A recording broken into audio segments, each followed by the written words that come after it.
कहानी भगवान गौतम बुद्ध की। बात उन दिनों की है जब उनकी उम्र हो चली थी, लेकिन तब भी वह गांव से गांव, शहर से शहर जाकर के प्रवचन और उपदेश दिया करते थे।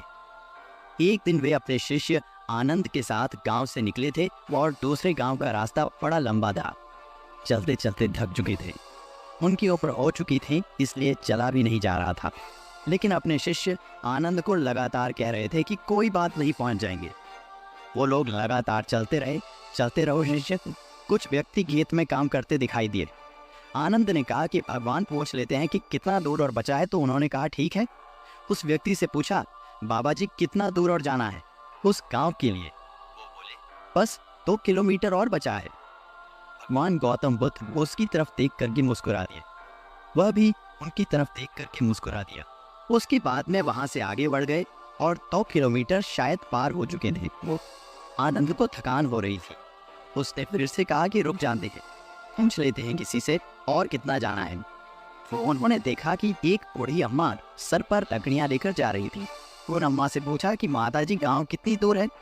माताजी ने कहा, अरे आप आ ही तो गए हो, बस 2 किलोमीटर और बचा है, लगभग पहुंच ही गए हो, अब ज्यादा दूर नहीं है। भगवान गौतम बुद्ध उनको देख करके हल्के से हंसती, अभी उनकी तरफ देख करके हंसती। अब की बार आनंद को और बुरा लगा कि यह क्या चल रहा है। भगवान गौतम बुद्ध ने कहा कि चलते रहते हैं, पहुंच जाएंगे, अब बहुत पास में है, अब तो हम पहुंचने वाले हैं, चलते रहते हैं। लगभग वह 2 किलोमीटर और निकल गए थे, थक करके चूर हो चुके थे। तभी उन्हें तीसरा आदमी दिखाई दिया। उस तीसरे आदमी से भी पूछा कि भाई साहब गांव कितनी दूर और बचा है?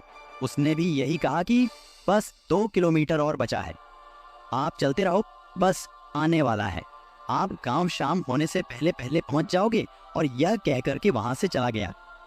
तीसरा व्यक्ति वहां से चला गया तो आनंद ने जो सामान उठाया हुआ था उसे जमीन पर पटक दिया और भगवान गौतम बुद्ध को कहा कि गुरुदेव माफी चाहता हूँ, मुझे मालूम है आप कहते हैं कि फालतू सवाल नहीं करने चाहिए, फालतू के सवालों से हमारी ऊर्जा व्यर्थ होती है, लेकिन आज मैं आपसे पूछना चाहता हूँ, आप यह क्या करवा रहे हैं? पहला वाला दिखा तो उसे देखकर क्या मुस्कुरा दिए, दूसरी फिर माताजी को देखकर आप हंस दिए। हर कोई हमसे कह रहा है कि 2 किलोमीटर, पर गांव आने का नाम नहीं ले रहा है।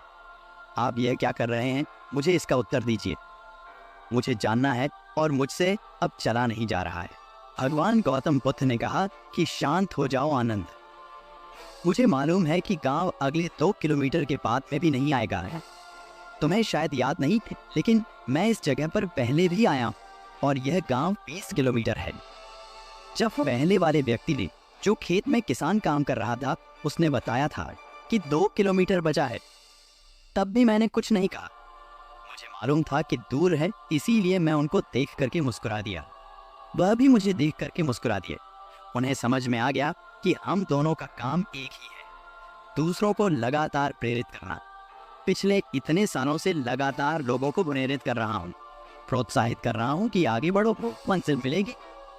दूसरी अम्मा जब मिली तो उन्होंने भी कहा कि 2 किलोमीटर और बचा, बस पहुंच गए।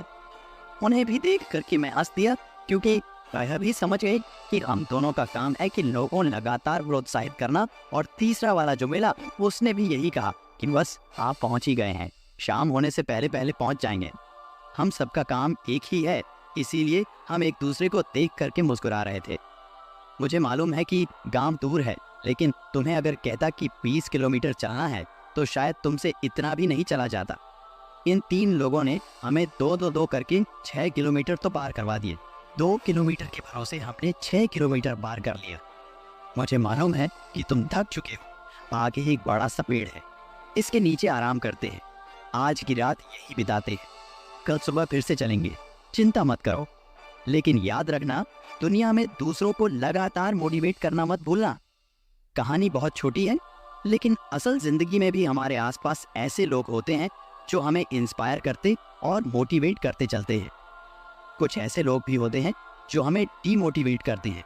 जिंदगी में लोग कई तरह के मिलते हैं और मिलेंगे, हमें सिर्फ उन लोगों पर ध्यान देने की जरूरत है जो हमें पवित्र और सकारात्मक ऊर्जा दे सके और जिनसे हम कुछ सीख सके।